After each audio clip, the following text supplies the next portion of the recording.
electricity supply industry. And I have right now in the studio Engineer Olugbenga Odubayo, who happens to be a member of Nigerian Society of Engineers, as well as a fellow of Nigerian Institute of Electrical and Electronics Engineer. Engineer Olugbenga, you are highly welcome to the show. Thank you for having me. All right, interesting. Viewers. All right. So, first and foremost, if you listen to part of my tool, I made the mention of several challenges in the Nigerian electricity supply, industry. But from your own perspective, what has been your assessment so far of this industry, which you particularly, you are one of the custodians, I would say? Thank you very much. Yeah, electricity power supply in Nigeria is growing and is developing. We are nowhere where we should be at this age, from independence in 1960. I mean, we are not where we should be, but in the recent time, the past government and the present government have put a lot in place to make sure that we increase our generation capacity, and also get our transmission, capacity increased, and also distribution also to take care of it. As of today, by World Bank record, about 80 million Nigerians do not have access to electricity.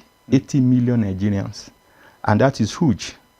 The reason why we have high level of inflation in Nigeria today is because of high cost of power, and because it's not high power for the industry, because most of them, by 80%, are generating their own power, either using gas or diesel, and this is very, very, very expensive. And maintenance of all those generating sets also is another problem. But by and large, the government has put some things in place, and we believe that very soon things can get better. You can see, our generation capacity, so today is about 12,500 megawatts. But what that's capacity, that means installed capacity. All put them together, put all the generating company together. But what they could deliver, it just lately we just about 6,000 megawatts of what could get to the distribution company. And the challenges are there because, number one, you know that we are about 70% of our generating company depend on using gas, about 30% there about using hydro, which is water. Then other are maybe solar and the rest of it. But we see that all these put together have not really helped us because, number one, most of the generating company are being owned by government. So that's have hampered their generating, what they could generate, because they are owing the gas supplier, and the gas supplier sometimes do not give them enough gas. Another thing is the foreign exchange rate, getting their spare power and the rate, very expensive. So most of them have 40 generators that they could not maintain optimally because cost of spare parts. And also, if you look at the transmission we have today is about 7,000 MVA. But the distribution cannot take all that the transmission is sending, because the distribution today can only take about 5,000 megawatts. So you can see the bottleneck we have there, that even if we were able to generate optimally the 12,000 megawatts, you will discover that the terminal cannot handle a lot of it, and also you discover that the distribution will not be able to take it. So these are the problem that we are having. The government at this stage is trying to create some kind of mini grid, taking people away, the organizations, whether the federal government organization, away from the grid, so that put them on a mini grid using solar, which is good for us, energy mix, because we can't depend on gas. The price of gas fluctuating, and a lot of problem with dollar rate of oil and the rest of it. But the renewable energy, which solar is a major, and we have a lot of sunlight in Nigeria.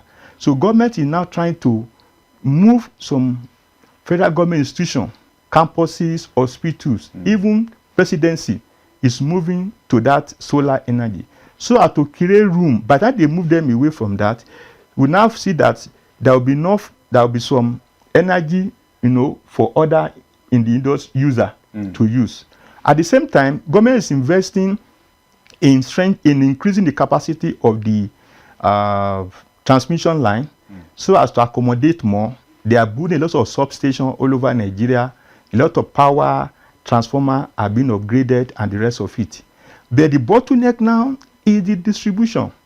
They are not. But engineer, before we get to the bottleneck, because what we are highlighting right now are areas of the current reform that the government is pushing. But Yes. do you agree that this reform will definitely give us the desired result as expected? I just want you to react to that. Yes, the reform will give all the desired result we are looking for, but it may take time, and it takes a lot of investment, and that's why in the Electoral Act of 2023, the government tried to deregulate power generation. Before, it's only the federal government that generate anything above some megawatt. We have to take national grid. Exactly. Now, the state now have the power now to generate their own power, distribute it, and sell it. Private company also can generate in a kind of mini grid. You can go to a community and generate and sell. By that, you will see that the capacity of there will be availability of power. Number two, it also help in the area that everybody will not be dependent on the federal government. Now, another federal government is doing the decentralization of the grid. You hear of grid collapse. Something happened in Adamawa. The whole Nigeria is in blackout. It should not be. So that's another area where government is going to neutralize the grid, so that what happened in the north will not affect what is in the south. So another thing is that in that regulation is that when the government is trying to bring in make meter available, you know what I'm saying now, because a lot of users who are not metered, the government the distribution company is not getting the money from them as it should be, because most of them, they use this power. By the time they say pay, they disconnect. They will not go and be tapping or they are using illegal connection and the rest of it. But once you are metered, they know that they can get, and from this section, from this area that is meter, they know they will get optimal, whatever they supply them, they get the money back from them. That's what I'm saying. So these are part of the reform that government is looking at. Also, government also is looking at, as I said before, increase the capacity of the transmission. By that, they are now separating transmission by creating another body entirely, and that body is to take care of the control system of the grid, so as all this grid collapse will reduce. And they are also using technology, to make sure that the grid operation is stabilized and monitored very well. That's what they call supervisory control and data acquisition (SCADA). So government is using that so as to manage the grid. You can see that in recent time we not had grid collapse as it did before. So this will now enable the transmission company to focus on the infrastructure, which is laying cable, constructing a substation, and all those and that, to make sure that we increase the capacity. You know what I'm saying? So once the grid is stable, like I said before, they are also going to decentralize. But now they have not been there; it's in progress. But once it is stable, you will see that also the customer, the distribution company can get a lot of power supply that will now give to the user. Exactly. So these are the reform that is going on. I'm talking about, let's stay on the reform. There are two issues that you raised. One is metering, and the other one is state government. But we notice that state government at this point in time, majority of them are shying away from the generating aspect that the law, the new Electricity Act of 2023 has given to them. Particularly, most of them are after now giving licenses to the private investors to come to their state. But don't you think that they should take that first generating aspect more serious than just giving people license, as we have seen right now? You see, that's what they say. Government are no good manager of business. So that's why today you don't hear of NITEL again. That's why you all this NEPA and the rest. It's good. So there are a lot of needs in the state. So if the state governors, the state government can attract investors to their state and establish generating company, it's good. Number one, that be efficiency.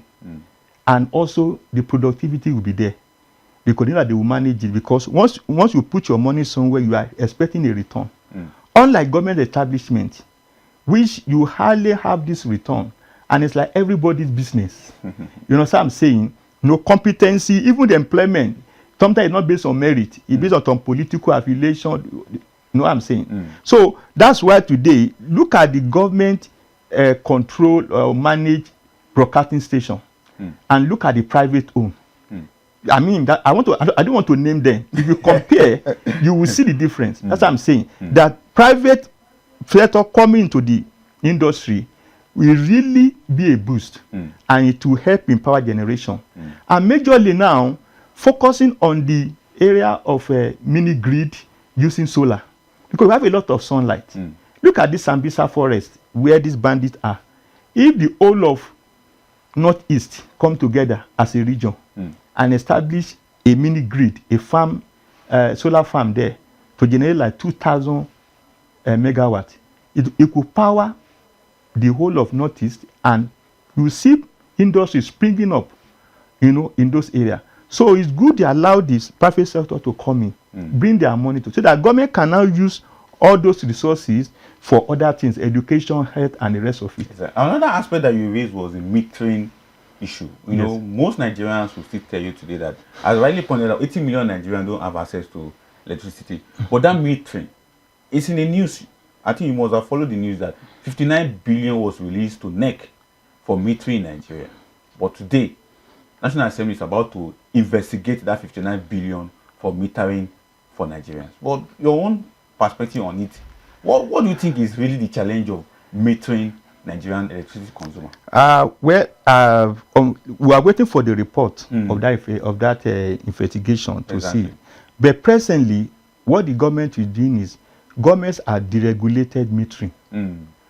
It's now that a willing buyer and willing seller. Number one, it will attract investor.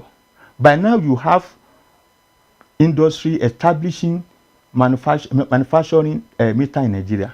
What we have today is just assembly. That's what I'm saying. Now, the government have deregulated it. If you go to the disco now, you want to buy a meter, they will give you about 3 or 4 brands with different prices. You are not the one to know the one you want to buy. That will encourage investor into that area. Number one, either to assemble or to come at manufacturing in Nigeria.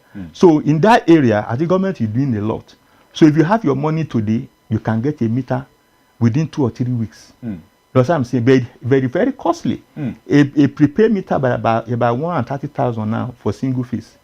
So that is what is making many Nigerians not to get this meter. But at the same time, the meter should be free. But the distribution company will tell you that, okay, buy it, you will get the money later. But this money later, people do not trust it, because you look at it, how long will it take? When will we get it? It's okay, when you recharge, we'll give you extra unit as a kind of repayment back.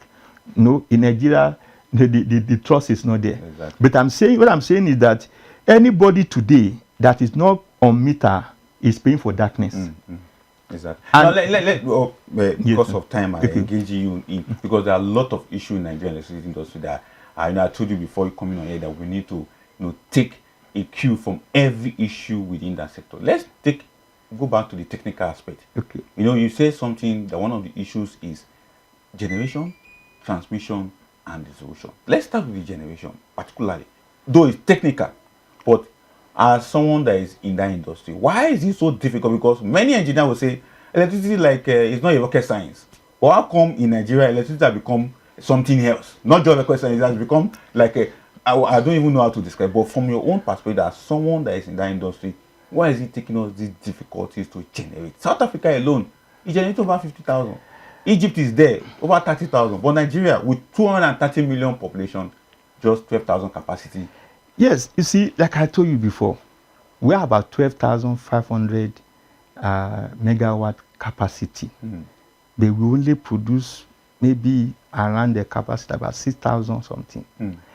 Why? Because once what you have to produce, there's no buyer. Because the distribution company or our capacity in distribution cannot take what they are even producing. There was a time the distribution company were rejecting supply. But now making mandatory that you have to take whatever is given to you. That's why now today they are focusing now on band A. Because band A are the one paying the actual price of consumption of electricity in Nigeria. So if I live in band A area, they are given, if they give them like maybe roughly about, let's say Abuja, maybe let's give Abuja about 50,000, I mean about 500 megawatt per hour.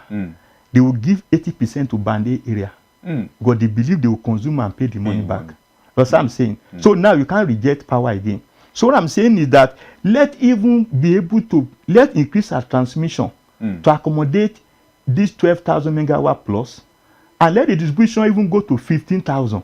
They will see that the GENCOs will be forced to upgrade their capacity, and more investors will come to the industry. Number two, the GENCOs have been owed about 4 trillion naira. These are really affected them from, establishing more generating or increase their capacity. So you can't blame the GENCOs. Sometimes I pity them. How do they even survive? Because you look at 4 trillion naira. And the gas company sometimes don't give them gas because they are owing the gas company. So what I'm saying is that as of today, the focus should be on transmission and distribution. Our transmission should go to like 20,000 MVA, and distribution should go to like 30,000. Usually the GENCO will meet them there within a shortest period because the investors are ready to come. Number two, Nigeria are not paying the actual price of consumption. And that is what is causing all this money being owed, because the bulk electricity buyer, which is buying from the GENCOs, find it difficult to pay back. Because it's only band A that really pay the actual price for energy in Nigeria. The rest are not paying. The government is paying that, and now it's becoming a great burden for the government to sustain it. Is it that why government is saying that the subsidy, because the money amount you are mentioning in regards to the subsidy that government is paying, but many Nigerians will ask the question that, boy, electricity is one of the social welfare package that someone government need to be providing. But so the subsidy should not even come in the first place. But as rightly pointed out, because I've read other analysts saying that we need to have a cost-reflective tariff, that is why the band A coming. But where do we pull the rest of the band B, band C, band D, and the rest of them? You see, let me tell you something. That today, government made a great mistake when they were trying to introduce this band. You put band A on about 200 naira kilowatt hour per kilowatt hour, and you put band B on 60 naira. And the difference is that band B get a maximum of 16 hours. Band A get maximum minimum of 22 hours. Now you look at it, that somebody in band B will want to remain in band B. Exactly. Yes. He's paying little and he's paying little and he's getting much. So if government from the beginning have made the difference between band A and band B to be just like maybe 50 or 60 naira, they not be where they are today. They are not finding it difficult to reverse it. You know what I'm saying? Exactly. Because people are resisting. That country, that things are hard. I mean, inflation here and there, transportation costs and this. That is the trouble the government is having now. And that are the mistake they made. They didn't plan that in. That gap is too much. Because the difference between the minimum hour they will get, this one says minimum of 16 hours, minimum of 22 to 20 hours. So somebody would want to stay in band B and be paying 60 naira per kilowatt hour of energy. You will not want to move to band A. Now let's also take a look at another technical aspect of Yes. it, the distribution aspect. Yes. I can authoritatively tell you right now that I don't know whether it's a principle from a new principle on the part of distribution company. Abuja is a distribution company where we are in Abuja, like Control Nasarawa, Niger, and the rest of them. I just discovered that some areas don't have light for the past 6 months now. And the claim was that pole fell. And it was checked. Nobody saw any pole fell. And till the day I'm speaking to you, they don't have light. And I want to find out from you and insider. Is it a principle that any community they have discovered, because there's a community that will claim that because they are indigent, they don't have to be paying for electricity, and because of the non-indigent that are there, nobody's paying for electricity. Is that a principle whereby AADC and other distribution companies shut them out of supply, or because they belong to the band C or band E? You see, if you are a businessman, you want return from business. Number one, your priority will be the customer, that you know that you get your money back. Exactly. That's why I told you before, band A is the priority original company in Nigeria anywhere. And band A, majority of them, 90% are metered. So once they give them a supply, they already pay for what they are using. It's true. So the money is in your pocket. You want them to use to consume it, so as to buy more. But in an area where you have 80% on estimate, they are not metered, you'll be restrained to supply there. Some of them are not even connected, some of them are even in legal connection. That's what I'm saying. So I'm telling you that today, those who are in an area where they are predominantly on the estimate, they are paying for darkness. And they cannot get much from electricity. And that issue is, most of the distribution company do not have the resources. That's what I'm saying, to be able to maintain their infrastructure. When you have a faulty transformer today, they will look at that area. What do they get from there? We give this also a supply. Something worth 100,000 in a day. What we get is 5,000. If you come to complain, they will leave you. They will go to a place they know that in a day we get like 500,000. They will not want that place to be out of power for 6 or 7 hours. They want to solve their problem, which are majorly band A. So what I'm saying is that, hey, a full pair, we are coming. Another problem issue is the vandalism. Some places, the vandal have a cutting cable and the rest. And they look at it. We are spending so much in this area. They will still come. They now call the community, protect. They say, what concerns us? Why should we be protecting? It's okay, remain in darkness. That's what I'm saying. So there are a lot of factors that cause all these things. They are saying that maybe some area in darkness. But what I'm saying, majorly is that number one, some area that where they are not well metered, where there may be, they get less supply. Number two, the area on band C or band D, they get less supply. Because number one, what they are paying for is not what they are, they are paying far less than what they are getting. So the divisional company want to get, a good return for their money, for the supply. Exactly. Very interesting. But let's take a look at what government is actually doing. I could recall that early this year, the Minister of Power, Adelabu, came out and said that if we really want to invest properly in the Nigerian electricity industry, we need over $10 billion yearly. What do we make of that? That we'll be spending $10 billion yearly to bring about stability in our electricity supply industry. Yes, because we have deficit of it. You said it that South Africa is how many thousand megawatts? For us to get to that place is require money because it's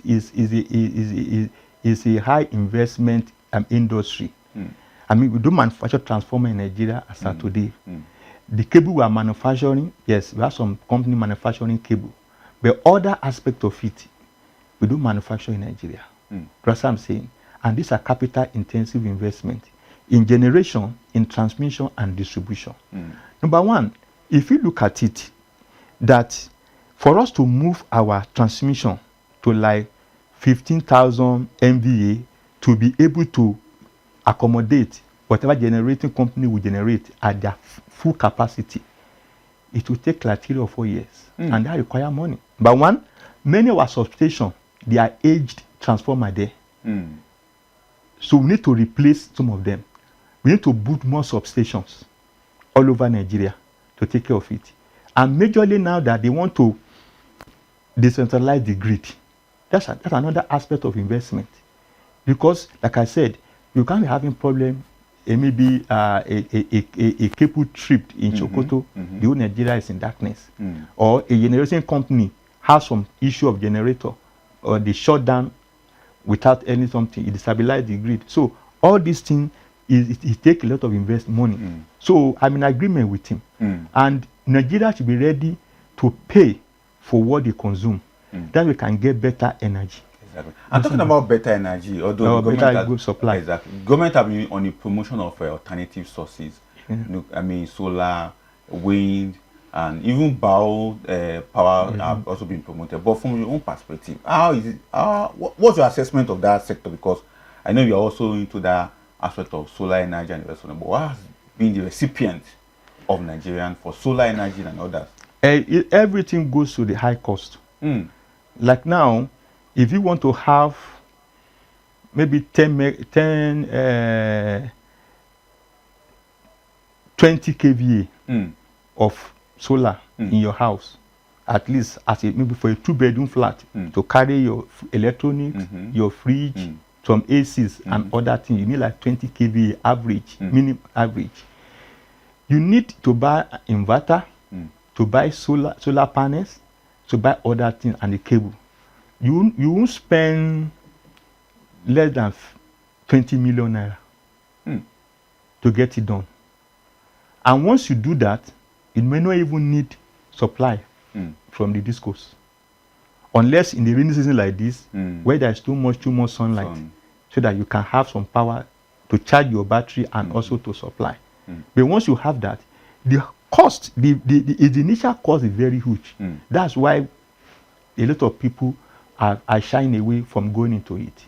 But the state can do a lot, and that's why the government, kind of bring that act that the state should generate and distribute and manage the electricity supply in their state.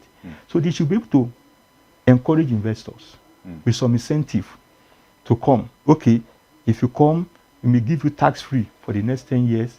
These are a lot of things that will attract investors into the industry. That is what can help us to build that, because we need the energy mix. Like I said, we have a lot of sunlight in Nigeria. You know what I'm saying now? So that using that, you can be able to power the state and the town and communities. Exactly. I'm talking about energy mix. You know, one of the reasons why government is even promoting this energy mix via solar energy was one of the things that have become a bit of challenge. You know, government discovered that we can also produce some of those solar panels in Nigeria, and they said they're going to stop importation of some solar panels. But we saw renewable energy association coming up and say, no, government, don't stop it. Don't. What's your own perspective? You see, you can't stop it, because stopping it, you are denying some people of their daily bread. What you can do is let them encourage investors to invest into it, and once the local production, the cost is cheaper in Nigeria to produce that importation. Those importers also will key into this something. They also invest, or they bring their partner. Like now, if I'm a dealer to a particular brand, and I will tell the manufacturer, come relocate to Nigeria, because the cost you are sending to me, shipping and the rest, is higher than, no, we are losing business. Exactly. So come to Nigeria and establish your industry. So that's the way of also creating job and the rest of it. That's what I'm saying. So it's a good thing, but government cannot outrightly ban it. Just like rice in Nigeria, you can't ban importation of rice. Exactly. So the same thing with this. So we have, it's to make the manufacturer to make them more comfortable. All these bottleneck, all those challenges they are having, the interest rate that's very high on those things. Once we can get it, we will see that those manufacturers will relocate. We are going to establish their industry, their factory in Nigeria to produce locally. Interesting. Engineer, I can't thank you enough for coming on the show with your valuable It's my pleasure. You know, one aspect of the Nigerian economy that is quite a bit of, the technicality is so much that many people scare away from talking about it. I've encountered analysts. Let's talk about energy. No, that place is too deep, it's too wide. But Engineer Gbenga is breaking it down in a seamless manner that we can all have a greater understanding. But the key issue still remains that there are challenges in the Nigerian electricity supply industry. Although government is making an effort through the reform, the Electricity Act 2023, decentralizing, deregulating that sector and encouraging states. Because for me, states will just not be concerned about giving people license to build generating, but they should also build their own. And that's one of the submission of Engineer Olugbenga here, who have helped us to demystify that sector. Because most people will say electricity sector is like a science that nobody knows the beginning and the end. But here we are, when we need to break down the challenges within the Nigerian electricity sector industry in Nigeria. So Engineer Olugbenga Odubayo, thank you very so much for coming. Thank you for the time. Show.